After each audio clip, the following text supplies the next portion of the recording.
Amici tifosi del Napoli, abbiamo notizie entusiasmanti direttamente dal mercato dei trasferimenti per voi. La nostra squadra sta lavorando senza sosta per migliorarsi e portarvi i migliori risultati. Prima di tuffarci nelle notizie, non dimenticate di lasciare il vostro like e di iscrivervi al canale per non perdere nessun aggiornamento sul nostro amato Napoli. Oggi, come riportato da Tutto Sport, abbiamo due notizie importanti che potrebbero avere un impatto sul futuro della nostra squadra. La prima notizia riguarda un possibile acquisto importante, l'attaccante inglese Mason Greenwood, 22 anni, attualmente in forza al Manchester United e in prestito al Getafe. Si dice che il nostro club sia interessato a portarlo con sé per rafforzare l'attacco.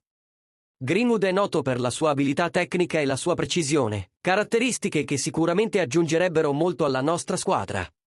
Teniamo d'occhio questo possibile affare e speriamo che vada in porto. Nel frattempo, abbiamo buone notizie sul processo di rinnovo della nostra stella georgiana, Vika Kvaratskhelia.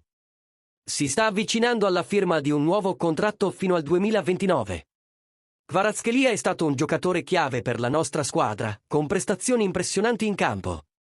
Il suo rinnovo sarebbe un grande passo per garantire la continuità del suo talento e della sua dedizione al Napoli. Con un contratto fino al 2029, possiamo aspettarci molti anni di grandi giocate e gol spettacolari.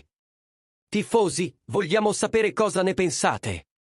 Cosa ne pensate del possibile arrivo di Mason Greenwood? E del rinnovo di Kvaratskhelia fino al 2029? Lasciate un commento qui sotto e condividete con noi le vostre aspettative.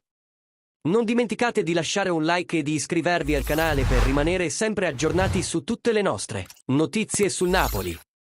Insieme, facciamo il tifo per un futuro radioso della nostra squadra. Alla prossima e forza Napoli!